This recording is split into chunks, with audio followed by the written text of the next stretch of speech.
ನಾಗಮಂಗಲ ಪ್ರಕರಣದಲ್ಲಿ ಎಲ್ಲವೂ ಎಕ್ಸಾಮಿನೇಷನ್ ಮಾಡುತ್ತೇವೆ, ಯಾರನ್ನು ರಕ್ಷಣೆ ಮಾಡುವುದಿಲ್ಲ ಎಂದು ಗೃಹ ಸಚಿವ ಡಾಕ್ಟರ್ ಜಿ ಪರಮೇಶ್ವರ್ ಹೇಳಿದರು. ಕಲಬುರಗಿ ನಗರದಲ್ಲಿ ಇಂದು ಸುದ್ದಿಗಾರರೊಂದಿಗೆ ಮಾತನಾಡಿದ ಅವರು, ಯಾರನ್ನು ಅನಾವಶ್ಯಕವಾಗಿ ಶಿಕ್ಷೆಗೆ ಒಳಪಡಿಸುವುದಿಲ್ಲ. ಇನ್ಸ್ಪೆಕ್ಟರ್ ಮತ್ತು ಡಿವೈಎಸ್ಪಿ ಅವರನ್ನು ಅಮಾನತು ಮಾಡಿದ್ದೇವೆ. ಘಟನೆಯನ್ನು ಬಹಳ ಸೀರಿಯಸ್ ಆಗಿ ತೆಗೆದುಕೊಂಡಿದ್ದೇವೆ. ಬಿಜೆಪಿ ಅವರು ಇಲ್ಲ ಸಲ್ಲದ ಆಪಾದನೆ ಮಾಡುತ್ತಿದ್ದಾರೆ, ಆದ್ರೂ ನಾವು ಲಘುವಾಗಿ ತೆಗೆದುಕೊಳ್ಳುತ್ತಿಲ್ಲ.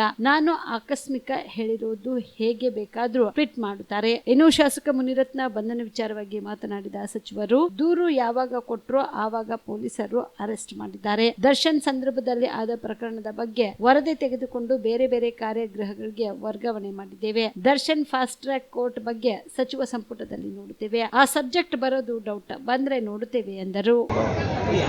ಎಲ್ಲವನ್ನೂ ಕೂಡ ಎಕ್ಸಾಮಿನ್ ಮಾಡ್ತೀವಿ, ತನಿಖೆ ಮಾಡಿ ವರದಿಯನ್ನು ತರಿಸಿಕೊಂಡು ಅದರ ಮೇಲೆ ಏನು ತೀರ್ಮಾನ ಮಾಡಬೇಕು ಅದನ್ನು ಮಾಡ್ತೇವೆ. ಯಾರನ್ನು ಕೂಡ ನಾವು ರಕ್ಷಣೆ ಮಾಡುವಂಥದ್ದಿಲ್ಲ ಮತ್ತು ಅನಾವಶ್ಯಕವಾಗಿ ಯಾರನ್ನು ಕೂಡ ಶಿಕ್ಷೆ ಮಾಡುವಂಥದ್ದು ಇಲ್ಲ. ಸತ್ಯಾಂಶ ಏನಿದೆ ಅದನ್ನು ನೋಡಿ ವರದಿ ತರಿಸ್ಕೊಂಡು ಅದರ ಮೇಲೆ ಕ್ರಮ ತಗೊಳ್ತೀವಿ. ಈಗಾಗಲೇ ಇಬ್ಬರು ಅಧಿಕಾರಿಗಳನ್ನು ಸಸ್ಪೆಂಡ್ ಮಾಡಿದ್ದೇವೆ. ಇನ್ಸ್ಪೆಕ್ಟರ್ನ ಡಿವೈಎಸ್ಪಿ ಅವರನ್ನ ಸಸ್ಪೆಂಡ್ ಮಾಡಿದ್ದೇವೆ. ಮುಂದಿನ ಕ್ರಮ ವರದಿ ಬಂದ ಮೇಲೆ ಮುಂದಿನ ಕ್ರಮ ಮಾಡ್ತೀವಿ. ಯಾವುದನ್ನು ಕೂಡ ನಾವು ಲಘುವಾಗಿ ತಗೊಳ್ಳೋದಿಲ್ಲ. ಅವರು ಬಿಜೆಪಿಯವರು ಆಪಾದನೆ ಮಾಡ್ತಾರೆ, ಆದರೆ ನಮಗೂ ಕೂಡ ಜವಾಬ್ದಾರಿ ಇದೆ. ನಾವು ಯಾವುದನ್ನು ಕೂಡ ಲಘುವಾಗಿ ತಗೊಳ್ಳೋದಿಲ್ಲ.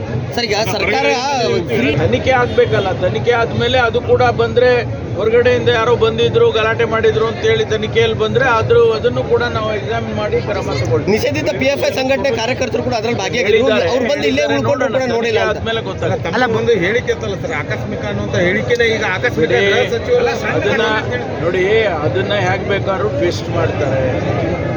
ಇವತ್ತು ಘಟನೆ ಬಗ್ಗೆ ಕ್ರಮ ತಗೊಂಡಿದ್ದೇವೆ. ಮುಂದೆ ವರದಿ ಬಂದ ಮೇಲೆ ಇನ್ನೂ ಹೆಚ್ಚಿನ ಕ್ರಮ ತಗೊಳ್ಳೋದಕ್ಕೆ ನಾವು ಯಾವುದೇ ಹಿಂಜರಿಯೋದಿಲ್ಲ. ಅಷ್ಟು ಬಿಟ್ಟರೆ ಸಬ್ಜೆಕ್ಟ್ ಯಾವುದು ನೋಡೋಣ ಯಾವ್ದು ಬಂದಿರುತ್ತೆ ಅಂತ. ಕಾರಾಗೃಹ ಅಧಿಕಾರಿಗಳು ಏನಾದ್ರು ಕ್ರಮ ಕೈಗೊಳ್ತಾರೆ ಸರ್? ತಗೊಳ್ತೀವ್ರಿ. ಈಗಾಗಲೇ ನಾವು ತಗೊಂಡಿದೀವಲ್ಲ, ಅಷ್ಟು ಜನರ ಸಸ್ಪೆಂಡ್ ಮಾಡಿದೀವಲ್ಲ.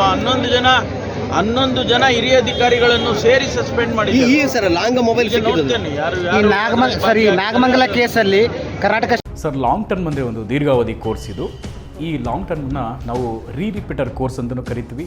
ನಮ್ಮ ಎಕ್ಸೆಲ್ ಅಕಾಡೆಮಿ ಸಂಸ್ಥೆಯಿಂದ ನೀಟ್ ಲಾಂಗ್ ಟರ್ಮ್ನ ಕೊಡ್ತೀವಿ ಮತ್ತು CET ಲಾಂಗ್ ಟರ್ಮ್ನ ಕೊಡ್ತೀವಿ ಸರ್. ಮಕ್ಕಳು ಎಷ್ಟೇ ಓದಿರಲಿ, ಅವ್ರಿಗೆ ಟೈಮ್ ಮ್ಯಾನೇಜ್ಮೆಂಟ್ ಅನ್ನೋದು ಪ್ರಾಕ್ಟೀಸ್ ಮಾಡಲಿಲ್ಲ ಅಂದರೆ ಫೇಲ್ಯೂರ್ ಆಗೋದು 50% ಅಲ್ಲೇ ಫೇಲ್ಯೂರ್ ಆಗ್ತಾರೆ. ನೀಟಲ್ಲಿ ರ್ಯಾಂಕ್ ಬರೋದು ಮತ್ತು CETಯಲ್ಲಿ ರ್ಯಾಂಕ್ ಬರೋದು 100% ಗ್ಯಾರಂಟಿ ಆಗ್ತದೆ. ಅದಕ್ಕೆ ನಮ್ಮ ಒಂದು ಎಕ್ಸೆಲ್ ಸಂಸ್ಥೆಯಿಂದ ಈ ಒಂದು ಕಾನ್ಸೆಪ್ಟ್ನ ಹೇಳ್ಕೊಟ್ಟು ಮಕ್ಕಳಿಗೆ ಹೈಯೆಸ್ಟ್ ಸ್ಕೋರ್ ತೆಗ್ತಾ ಬರ್ತಾ ಇದ್ದೀವಿ ಸರ್. ನಮ್ಮ ಎಕ್ಸೆಲ್ ಅಕಾಡೆಮಿ ಸಂಸ್ಥೆಯಲ್ಲಿ ಮಾತ್ರನೇ ಒಂದು ಡೈಲಿ ಟೆಸ್ಟ್ ಕಂಡಕ್ಟ್ ಮಾಡೋದು. ಪ್ರತಿ ಸರಿ ಪೇರೆಂಟ್ಸ್ ಹತ್ರ ಮಾತಾಡ್ಬೇಕಾದ್ರೆ ಸೀಟ್ ತಗೊಂಡ್ ಬರ್ತೀವಿ ಕನ್ಫರ್ಮ್ ಆಗಿ ಅನ್ನೋದೇ ಲಾಸ್ಟ್ ಅಥವಾ ಫಸ್ಟ್ ಡೈಲಾಗ್ ಆಗಿರುತ್ತೆ. ಅಷ್ಟೊಂದು ಇನ್ಕ್ರೀಸ್ ಆಗಿದೆ 2 ವೀಕ್ಸ್ ಅಲ್ಲಿ. ಇವಾಗ ನಾವು ಹೆಣ್ಮಕ್ಳು ಹಾಸ್ಟೆಲ್ ಹತ್ರ ಇದ್ದೀವಿ. ಇದು ನಮ್ಮ ಹೆಣ್ಮಕ್ಳು ಹಾಸ್ಟೆಲ್. ಇದು 7 ಫ್ಲೋರ್ ಬಿಲ್ಡಿಂಗ್. ಇದರಲ್ಲೇ ಕೋಚಿಂಗು ಪ್ಲಸ್ ಹಾಸ್ಟೆಲ್ಲು ಒಂದು ಇದರಲ್ಲೇ ಇರುತ್ತೆ, ಒಂದೇ ಬಿಲ್ಡಿಂಗಲ್ಲೇ. ಇದು ಒಳಗಡೆ ಡೈನಿಂಗ್ ಹಾಲು ಮತ್ತು ಅಕಾಮಿಡೇಷನ್ ಎಲ್ಲ ಕ್ಲಾಸ್ ರೂಮ್ ಎಲ್ಲ ಇದರಲ್ಲೇ ಪ್ರೊವೈಡ್ ಮಾಡಿರ್ತೀವಿ. ನಾವು ರೂಮಲ್ಲಿ 4 ಜನ ಇರೋ ಥರ ನಾವು ಅರೇಂಜ್ ಮಾಡಿರ್ತೀವಿ. ಅವ್ರ ಕಬೋರ್ಡು ಕೂಡ ಅವ್ರಿಗೆ ನಾವು ಪ್ರೊವೈಡ್ ಮಾಡಿರ್ತೀವಿ ಅವ್ರಿಗೆ. ಸೊ ಹೈಜೆನಿಕ್ ಮೇಂಟೈನ್ ಮಾಡಿರ್ತೀವಿ.